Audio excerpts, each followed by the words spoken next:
Welcome back to Impact Show. So stoked to be here with Tim Smith. I mean, this guy is a legend if you know anything about real estate.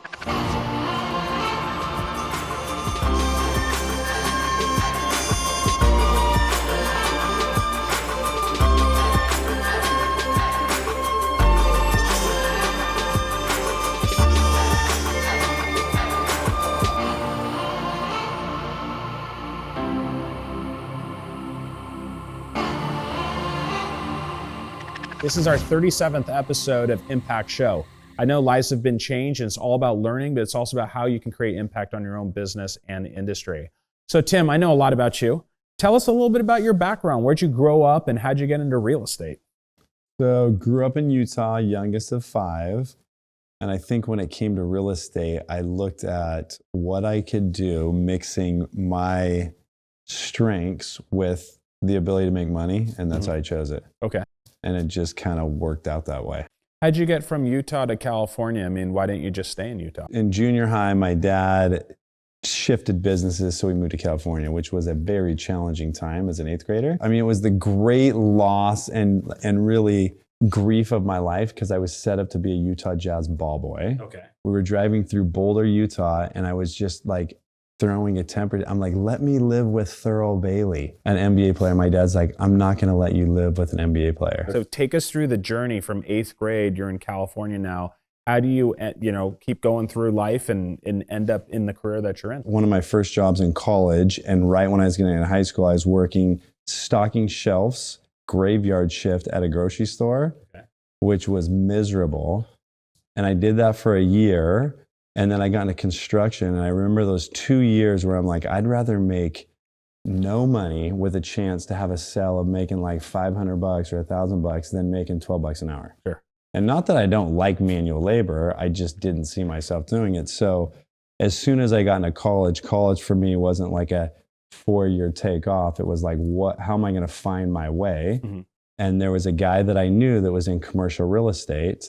And so I worked Tuesday and Thursday, or I went to school Tuesdays and Thursdays, and then I worked for him Monday, Wednesday, Fridays, and worked at a restaurant at night. And after I got into real estate, like I found my niche.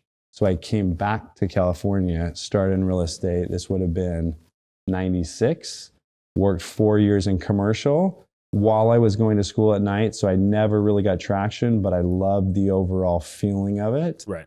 The reason I didn't like commercial is because they had me as an analyst and I didn't really love just building pro formas all day. Right. So my first week in real estate, I thought, wait a second, you're getting 2.5% of homes that are coastal and you're closing in 30 days. Like, this is my jam. Right. You figured it out. And so instead of just jumping into residential on my own, because I had no coastal relationships, I went to the title reports. I figured out the top 10 agents. I interviewed with 6 of them, chose a guy that still did quite a bit of commercial and residential, worked with him for 2 years, and then started my group. And so go back to the sales. You mentioned sales, like it was in your blood. Where do you think that sales drive comes from in you?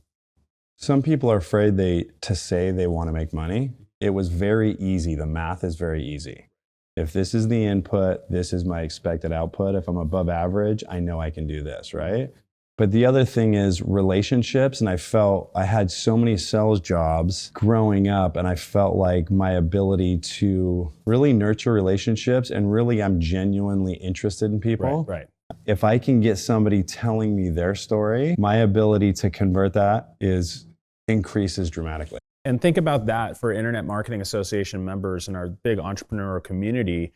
It's all about relationships. We've been saying that in our conferences for 2 decades. It's what you know after you get through who you know. So Tim, tell us about how you jumped from commercial to the residential side. How did you make that change? Because what you've done is slightly an anomaly for this industry. I mean, usually there's some people that are at the top, but to sustain that for so many years, can you take us through that journey and how you did that as an entrepreneur? So during the time I was working in commercial real estate, because you're building a pipeline that's not going to close for years, I still needed to make money. And so I wrote down one day, I wanted to have a sales job, and I wrote all these attributes. I wanted to make 6 figures while I was going to school and while I was working in real estate. I wanted to work weekends, nights, and summers. Right. Right? And so, and I didn't want to do a lot of prospecting because you just don't have the time. Sure. And so I wanted as many inbound calls, so I was catching up pitching. And so I literally wrote this down one night while I was going through school and commercial real estate. And one of the challenges I see with a lot of entrepreneurs is they try to determine how they're going to do it. Right. Okay. And they get really attached to this is how I have to do it. So they miss the opportunity. So I wrote this down, was looking for jobs, nothing. There's no job like that, right? So one of my high school friends says, hey, what are you doing? And I'm like, I'm just doing this. He's like, hey, come in, I want to talk to you. So they had a safety barrier company where they supplied they manufactured and installed safety barriers for pools. Sure. And the only people that have pools that care about safety are families, and generally pretty great trajectory. They did all of their advertising in like online yellow pages. And so we go through, I'm like, no, I don't want to do that. Right. I don't want to schlep that, right? So I'm like, tell me about it. So he's like, well, you work more summers, more weekends. We set up all your appointments. I'm like, oh, that's interesting. So I get on my appointments, I show up. Right. That's exactly what I wanted. I'm like, what are like the average sales guys making? He showed me what the low guys were making, what the high guys were making. I'm like, I could do this. So I did that for a year and a half. And what's funny is the last year I did it, working summers and weekends, I made just over 300 grand while I was going to school, working in real estate. Wow. And the market was amazing at that time. Sure. But what I found in that is I would go and I'd meet families and I'd sit down with them and I'd see how many kids you have, where do they go to school, genuinely interested, what do you do? And before I knew it, we were 30 or 40 minutes in the appointment. Then we'd start talking about the safety barriers. Right. And I got to a point where I was closing 80, 85%. Right. All the other lifetime sales guys were like, dude, who is this guy? He's getting all the best leads, obviously the best leads. So there's like three things I want to unpack there. I mean, first of all, the challenge of going to school while building your business, writing down your ideas like a business plan. And the third thing you mentioned is these relationships where you didn't look at it sales first. You was looking at it as the get to know the individual first, get to know about them, their lifestyle, their family, and then turn that knowledge into a sale. Can you talk about all three of those things? Yeah, so we'll start with the last one. So I was genuinely interested because most of these families were 10 years ahead of me. It was funny because I sold a pool cover 25 years ago to a guy named Robert Compion. Okay. And I sold a house for him a few years ago in Shady Canyon, which was a record. Wow. How funny is it that Right. 20 years ago, you sold me a pool fence 100%. and now you sold me this house, right? So, I mean, there are kids that I spoke at in a high school that were like, I was a speaker in a high school that now own companies that hire my PR firm. and I think with all of these things, you have to really look at like the end game, the long game. And I think a lot of people in my industry, we have a very bad reputation as realtors. The barriers of entry to get in are nothing. Sure. And there's a lot of people that are short-sighted that will take any shortcuts. So there's really a lot of room for people that have a really intentional plan. But going back to the school question was... Right. Yeah, the school and, working, that challenge. How did you do that? Because so many people will just quit one or the other. How are you able to do school and work at the same time? Well, so it's funny because I'm not a huge believer in education from a standpoint of, I like when people say education equals success, it really bothers me. I wanted to get an education just so I could enrich my life and do it. And that was it. I've never used my diploma for anything, nor did I ever have any intention of going to work for someone long term. So that was a big thing. But going back to the designing of the business plan, like writing the business it down. plan, it's like too many people don't have a plan. The book Think and Grow Rich, every year I get something different out of it. But the big thing is, you're not trying to get hired. You're going to create a position of why somebody would hire you. Right. Like, how can I add value? And it's the same thing in your life. It's like the great thing about life is anything that you design, that you're willing to do whatever it takes to get there, understanding it may not look how you want it to look, you can achieve it. You think about real estate, there's a lot of trades where I wouldn't even know if someone had a 4-year degree or a master's or a PhD, but they're so talented in what they do and they're doing very successful things. Do you see education shifting in the future to where degrees, the value of a degree is changing? Just curious, your thoughts. Well, I can't tell you how many people that reach out to me all the time that have a degree or multiple degrees to come work for me in real estate. Right. I definitely think we're in an era where we're seeing academic obsolescence. But I don't even like the path. I'm going to work my ass off to get a degree, get another degree, to go work for someone else so I can build their vision, have kids, get used to a lifestyle, and never be willing to take a risk on myself. It's like you get to a certain point in life where you stop taking risk. Risk is an essential ingredient in the success of what you're trying to create. So I think it kind of is, there's plan A and there's plan B. Now, I would love to see the data of, here's all the college educated graduates and their success level, but here's all the people that had a plan, that hustled, that worked hard. We talked about Mark Surface, who's one of my favorite people on the planet. I don't think he graduated from college. I could be wrong, but he's written college textbooks. That doesn't even make sense. And Mark, I want to say that I called on you because of your new weather report in crypto news, which I thought was fascinating, because I was telling Tim, have you been watching this? Mark is a very successful local entrepreneur here in Orange County, and he has a great platform called Group Fire. But on the side, he's now created this daily weather report, which is actually kind of it's comedy. But long story short, we're talking about it, right? Yeah, we're talking about it, right? Yeah. I mean, you're taking part of our show, Mark, so I guess I'll take some advertising dollars from you. But the education thing, lately I've been trying to like peel back philosophically some topics and some issues. And I just wonder what the expansion and contraction of education is going to be for this next generation, because here you're a sitting working example of saying, hey, a degree doesn't matter first to me. It's high risk, high reward. What are you doing to take risks? Because that's going to get you in the door at Tim Smith Inc. versus those degrees that you have. And from the other side, I see the benefit of a degree because it's a goal, and there's some fundamentals that are learned from turning papers in on time to turning up to your class to the interpersonal skills. So there is that aspect of education. But the thing that kind of is like a punch to the side is sometimes when I see private tuitions going up, and I'm wondering what that long-term tangible value is. So education is definitely an interesting industry. But I think education is great, and it should be, but I think it's like, this isn't, you go into academia and you're exposed to a lot of things. That shouldn't be the end all be all. And that's why you see like the Steve Jobs of Palmer Luckey, they find their spark. They no longer need to get trained. I studied real estate finance.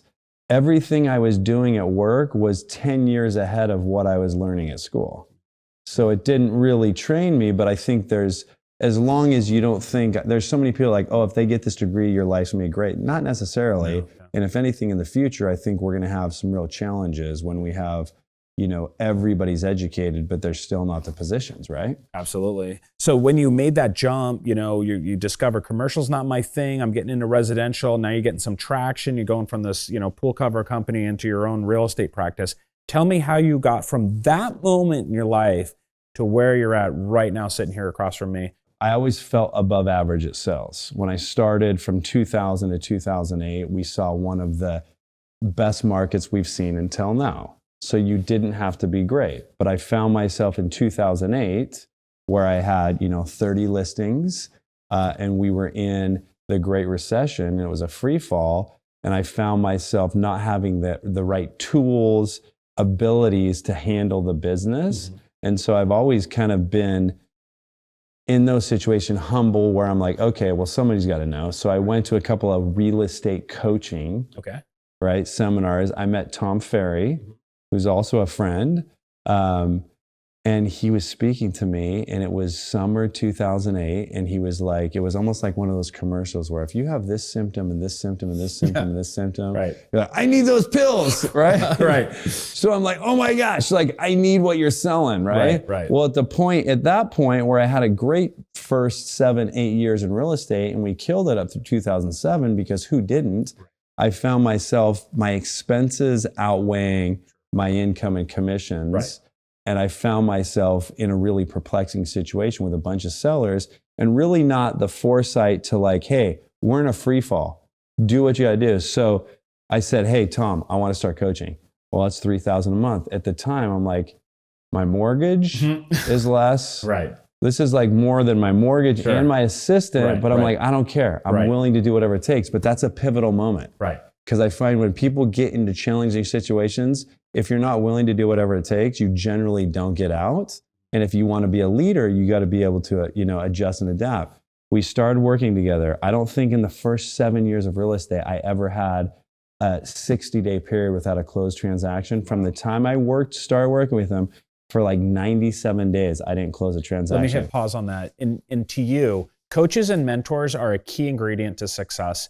And it's not just measured on how much income you make. It's your life's journey, your work's journey. And it's awesome to hear that a coach like Ferry instilled those kind of values in you. And what were a couple takeaways that you got out of those coaching sessions that are now part of your daily life? Well, so that 3-month planning is what perpetuated me to where I'm at. Oh, wow. And without it, I don't think I would have adjusted and adapted through it. So we met, and basically this was a takeaway. In sales, you're always looking for the yes. Mm-hmm. So he's like, well, we need to go through your 30 listings or whatever we had at the time. And we need to have some really honest conversations with these people. Yeah. If they're not willing to get real with the market and the price, you need to cut them loose, right? Which is really tough to do. And I still remember I was the first, so we mapped out this plan. This is what we're going to do. And then he started talking about short sales, which I've been talking about, which also goes back to, you can't always determine how you want it to look for you. Sure. Right? Because I didn't want to do short sales. Nobody wanted to do short sales, but we'll talk about that. So the first part was cut everybody loose. Right. Like stop the bleeding. You can't market the way you market if nothing's selling. And the first appointment, I remember getting out of my car and going up to the door. I had to walk back and call him like, dude, I can't do this. He's like, just go do it. And so I don't know. People always ask me, well, who's the perfect coach? It's not the perfect coach. It's being coachable. Generally, you know what you need to do. Right. You just need some accountability. You need somebody to bounce ideas. You'll find different coaches for different reasons, but it's more than just business. It's personal growth. So I went and sat down with these people. I just had a really I'm like, we're in a free fall. If you don't get in front of it, it's not gonna sell. Right. And not only that, I'm not interested anymore. Mm-hmm. And I thought they would fight me. You're in a contract. They just basically said, no, we're okay. Like, let's just cancel the contract. Mm-hmm. And it was so easy. It's like prepping for a breakup that you think's going to go like into a car crash. Right. And it was like, wow, well, shit, this is easy. That was awesome. Yeah, right. So fantastic. I went through in a couple weeks and I think I dropped it down to like 6 or 7 listings. Okay. Even harder because you don't really know. In 2008, we didn't know the depth of where it was going to go. But I can tell you those 7 clients that stuck with me are still clients today. That's amazing. Because they were like, you know what? I do want to get in front of it. Right. I don't want to take the risk. So you rode the Great Recession. So during that, he's like, so we were talking, we went back to the napkin with the sales job for pool safety barriers. He's like, what do you want in this business? I'm like, I want consistency. I want to be able to handle more listings. The problem with handling listings, when you're the front man and the only man, you only have a finite amount of time in the day. So I can only handle a certain amount of clients the way that I want to handle them, right? Unless I start hiring people or I figure out some way to handle more listings. Mm-hmm. Mm-hmm. So we go through and we write these things down and we talk about short sales. No, next week, we put a little chart together. So the great thing about the short sales for agents, what happened? People basically had no equity in their homes. Mm-hmm. So what they didn't want me to do is come show it all the time. Right. They didn't care what it sold for, but they wanted to stay there as long as they could without paying. Mm-hmm. They didn't care if I marketed it. Right. So my 2 biggest expenses, marketing dollars and my time, they don't even want me to show it. They don't care. Right. And then consistency, like in this business in the beginning, you're rich, you're poor, you're rich. I used to say, how many more months do I have to live? 3 months. 6 months, 9 months, 2 weeks, whatever. Sure. Within a year, we got up, and I think at one time we had like 72 short sales in escrow that we're going to close over the next 12 months. I had a couple of short sale negotiators that negotiate everything. I could handle 300-400 listings. It took the coast a while to really get with the reality that we were in a free fall. Sure. So nobody was really pushing short sales. I started doing short sales everywhere. So I started doing I probably did 50% of the short sales from Long Beach to San Clemente in the high-end areas. Wow. And I still remember a seller in the Strand, which is just 2 peaches down. They were in their 2 spec homes, 12 and 14 million. I had told them earlier, you can't get that number, but I'd love to work with you. Sure. They worked with a couple of agents to the point where they were upside down, and they called me because I was honest. We short sold both those houses, one at 6.6, one at 6.350, 5% and 6% commissions, and I spent less than $1,000 on each one. So it was the most efficient business. As we started seeing the Great Recession signs of us coming out of that, the sun rising, I'm like, it's perfect. I already have all the sales data and the sales in all of these high-end neighborhoods. Let's turn this into luxury. Sure. So in 2012, I just always loved film. I knew film would be the future. We started like tripling down on film. Okay.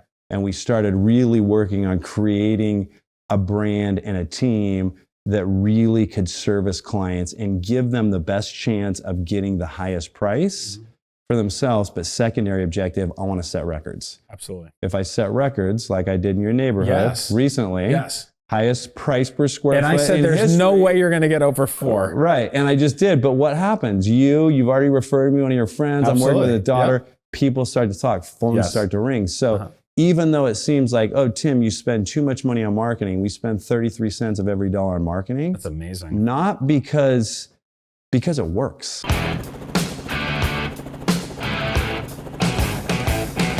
This resonance flows from room to room, effortlessly transitioning indoor and outdoor living spaces.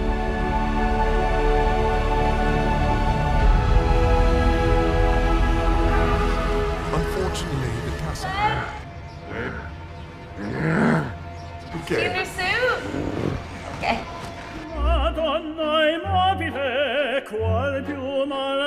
Elaine, is it tomorrow already?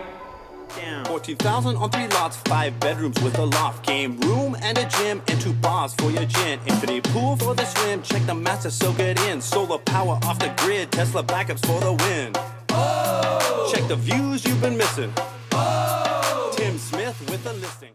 So in 2012, when you started to that passion for film and knowing that proactively, what got you thinking video and film first? Because in 2012, that was like its infancy of where video is today. I mean, now we're in a video first internet. So what's your unique selling proposal? Now our marketing has completely, it's evolved, right? When I first started making films, what was interesting is when you tell a seller you're going to make a film in 2011, 2012, and you tell him it's going to take 4 months to make the film. Right, yeah. He's like, well, what are you talking about, right? Right. So we would literally start trying to make films and do it and get the right people. And we were like bootstrapping. Right. Half the time the films weren't ready till we'd already sold the house.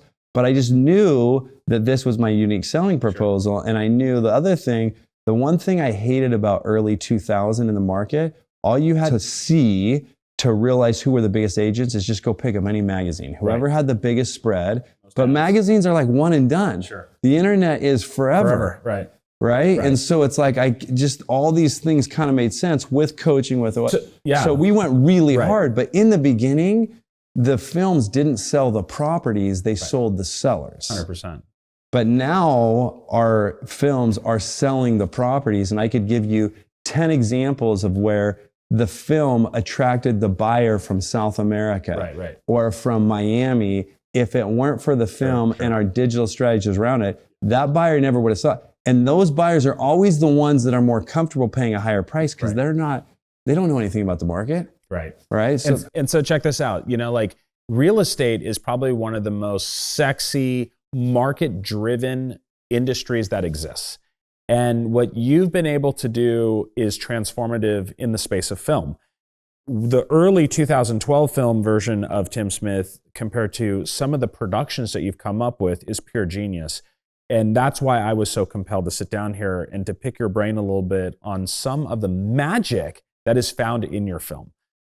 My personal favorite is the one where the husband and wife and the daughter come past the listing and they just start dropping F-bombs and saying cuss words. And it's the last thing I would think because it just seems like this suburbia family that's coming up to a listing. The pure genius behind that was epic. Jacob, who's our director of the show, gave me one of his favorite Tim Smith moments. And these are listings of properties. Obviously, what you're most known for is the Duffy, Teach Me How to Duffy. That I read in the Wall Street Journal, to every person talking in Newport to Orange County to parts of New York had recognized that production, but not you, but the production, then they recognized you. Where do you find some of that energy, and how do you get that to translate to something that's so unique that no agent could ever duplicate that? So a lot try to imitate it, but they can't duplicate for sure. And one of the things we talked about is I'm not just about like great film ideas. I love film quality because I'm kind of a film guy. Like I love that. That's going to be my second mountain, film, right? That's why I love Kobe Bryant. He went from top in the NBA. Right. His first film won a Grammy, right? Amazing, right. Amazing guy. But going back to that, when we first started doing them, we just would listen to what people said. And the interesting thing is we talked about Mark Surface, and that's kind of a interesting way, whatever he's doing. But I felt like the films that were the most disruptive, the most unorthodox would get people talking. Right. And I actually liked people talking, whether they were saying bad stuff. And I can't tell you how many times I've heard, oh, that's terrible, or this or that. Or I even have to sit down with a seller and help them understand. It's like, hey, you may not like the film, but we're talking about it. Exactly. Right? And we're exposing your house. The Teach Me How to Duffy one was really probably the first film that revolutionized what we're doing with our digital strategies, because 1.0 of marketing is creating marketing that's shareable, snackable, and stops people in their tracks. Sure. Right? But 2.0 is you can create great content, but if people aren't watching, it doesn't matter. Right. So there's so many digital solutions, from geofencing to whatever your strategies are, to get it in front of buyers. But Teach Me How to Duffy specifically was one that the two buyers, it was a listing in Newport Beach that everybody in Newport Beach thought it was worth in the 20 millions. Right? Even to the point where we had some of the offers of the Newport Beach buyers tell me how stupid we were. They weren't taking their offer. You'll never see more. In the 5th month, through a geofencing campaign of all the private jet centers, we had a buyer from South America and a buyer from Utah both see it. As we engage with them, they both came down. We had multiple offers that bid it up to, at the time, was the highest price in the history of Newport Harbor at $37.5 million. So it's like a perfect example. And what COVID has done has been like steroids for my marketing. Right. Because we're already marketing to all these areas digitally to try to engage buyers that aren't in the marketplace. Mm-hmm. I've always believed, from 2003, I went to an international conference. I'm like, man, Orange County is so cheap compared to Miami and New York and Northern California and south of France. I'm like, you really can't beat it. I've always believed we were the most undervalued real estate of any of our competitive major metropolitan areas. COVID has really gotten the eyes of the world to see us. What I started to see, and I took my kids out of school 2 weeks early, which was probably good for me because it really helped with my strategy in 2020. I have a friend that lives in China. He's like, this thing's like real. He told me this in January. He's like, I'm telling you, this is real. And so I took my kids out, and my wife's like, have you lost your mind? Are you like a doomsday prepper? Like, what are you doing? Right. And then them being home for a week without any sort of direction, I'm like, this is like, we got to move. Right. And then I thought to myself, I'm like, oh my gosh, everybody's going to want to move. Right. You stick a family at home that's not in school, working, both parents, whatever, they're going to start realizing how much they hate their house. Right. And so in March of last year, I told all my sellers, hey, listen, we're not going to show your house, but we're going to keep it on the market, because when people are stuck at home, real estate's going to become like porn. People are going to be like dreaming and visualizing, I want to be down there. Right. And so we went on like a rampage. We listed everything we could, and that put us up at the highest inventory level we ever had. And there was times I was doubting in April and May when nobody was coming to see it. And my sellers were like, I'm not showing it. I don't want to see him. I'm like, hey, it's okay. But then obviously we know how that turned out. Do you see, because there is no inventory, these are astronomical values, that they're historic values. Do you see a leveling off anytime soon? And if so, do you see it shifting into different parts of Orange County, like South Orange County inland? Rancho Mission Viejo is building a community, but there doesn't seem to be much more developments going on. What are your thoughts on that? So inland of the highway in Laguna Beach, there had been 3 homes to sell over 8 million. And they were just right over 8 million, right? From the time COVID started till now, there's been 14. And I think 7 or 8 of which have been listed off and on for 6 or 7 years. But they're these big compounds, and people now are like, I want more space. Right. So we've seen 14 cells up into the teens where we didn't see a market for that demand. So that's changed the demand dramatically. But where I see the market going, everybody, keeps on telling me all their opinions. I think we see another 3 years of this market. Jack Bray, and I pride myself on not being the smartest guy, but knowing the smartest people and hearing what they say and trying to adjust and adapt. Jack Bray, who runs one of the biggest land acquisition companies in the US, and he's in his 80s, I think. Sorry, Jack, if you're in your 70s, but he's been through 5 cycles. He knows every market. I see him at Big Caney the other day, and the guy's late 70s, early 80s, taking an hour lunch, still working like Don Bren. Right, sold his vertical construction company for billions, like really doesn't need to work, but that's what he does. So I said, Jack, if in Orange County only, I don't care about the rest of the US.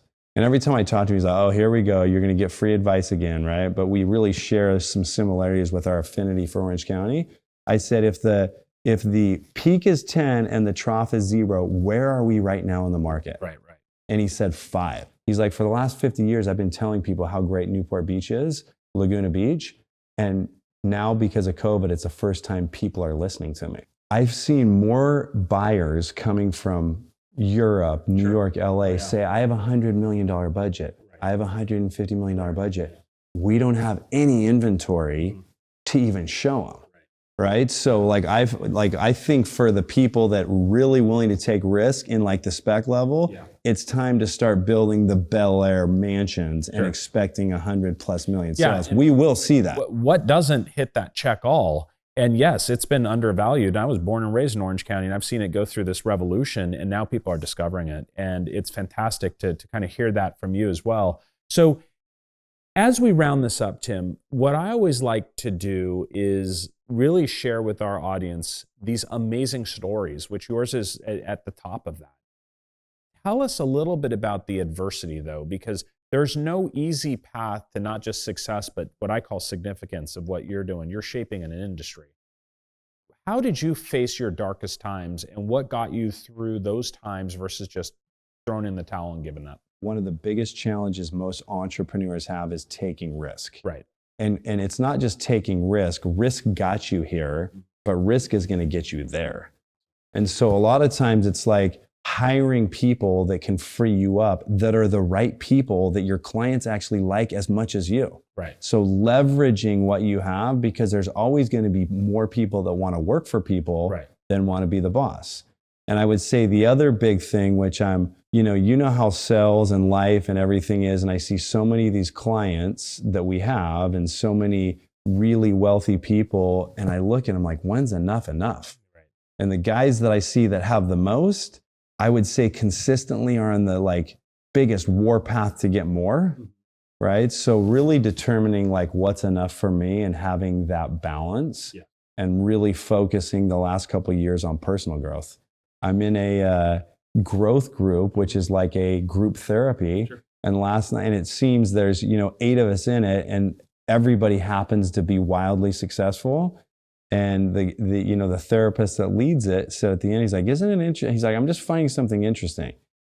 Like, if you as a group spend as much time on your relationship and your family, how do you think that would thrive like your businesses have? So it's like whatever you focus on grows, and having some experiences the last year, you can't take the money with you. And you gotta determine what's enough for you. And think about that. What's your small group? Is it with your church? Is it an organization like Vistage or YPO? Or as you go through life, sometimes the people that you grew up with aren't necessarily your closest allies and advisors. You need a trusted group of people that are your peers to give you that advice. Because sometimes it's not going to be your spouse or your parent or even your child or your therapist or your doctor. It's going to be those people that are going through the same hell as you as an entrepreneur. Who's in your small group? That's absolutely critical. And I have my own too. We call it a growth council, and we meet once a month, and we've helped each other through thick and thin. And it's important in life that you have that sort of family that's outside of your family to give you perspective on things that are going through, that you may not be seeing in your own perspective. What bit of advice do you have for the next generation entrepreneur outside of just real estate, but just general entrepreneur, small startup business? What are some of the tips that you would give in closing? I think I have a few. And number one, I would say, and this is hard to do when you're younger, but you have to listen and you have to honor yourself. You have to find your spark, right? Because you see it, especially now. I think there's more people that have had huge success. And so whatever you do, whatever you love, like nurture that, right? The other thing, I think what you said, because I'm in a forum, I'm in Gen Next, like having people that you trust and you can be honest with, like really honest. I find that most people aren't honest with themselves, right? And so be really honest to get real feedback. And that old quote, you're the average of the 5 people you spend the most time with. I'd like look at that. And like, I was just watching Man in the Arena about Tom Brady. I'm a Tom Brady fan. Who isn't, right? 43 years old and he's just crushing it. Goats. But like, I don't know if I hold to this strictly, but in early like 2003, 2004, he was talking about the Belichick way. Right. And he was like, if this person doesn't bring the best out in you and help you get to your best self, they got to go. Right. And that's hard to do. Sure. Because it's like, and I think there's understanding yourself and knowing and having people that can keep you accountable, and then really like taking risks on yourself, because it's not all about money. It's about so many other things. Like taking risk is like, and I say that to entrepreneurs all the time because I find myself right now, I'm like, I don't want to take any more risk. But I know that like for the next levels or what I want, like risk is essential. Absolutely. And you just got to mitigate it 100%. As much as you can. Awesome closing remarks. So I present to you Tim Smith, one of the greatest legends in real estate, but wow, we unpack so much here, and that's the discovery. Most people know my guests because they're celebrities in their own industry, but I like to spend as least time talking about what they're known for, but really going into their soul and unpacking the depths of what makes them a genius. And I got so much out of this interview, and Tim, I can't thank you enough. In closing, tell us about where we're at right now in beautiful Monarch Beach, because this is an epic property about to come on the market. Tell us what's going on here. So thanks, first of all. Isn't Sinan the most relevant guy that I know? I love it. I love what you're doing and all that you're doing. Thank you. And it's not lost on me. So we're sitting at 63 Monarch Bay. This will be the new record in Monarch Bay. Monarch Bay has 214 homes. What's fantastic about this community that most people in Orange County don't know about is there's a private beach club at the end of the road that's managed by the hotel, but it's owned by us as the owners. There's nothing like it down here unless you're at the Coral Club or somewhere in Miami. And this happens to be the first home on the bluff, new construction of this quality that's ever hit the market. So we're like, and look for the marketing because we have a banger coming up. Oh, can't wait to see it. Well, thank you again, Tim, and continued success. And you got the IMA behind you, Wind Beneath Your Wings. And we learned so much today. So this is the IMA Impact Show, episode 37 coming at you. We look forward to seeing you next time. Thank you.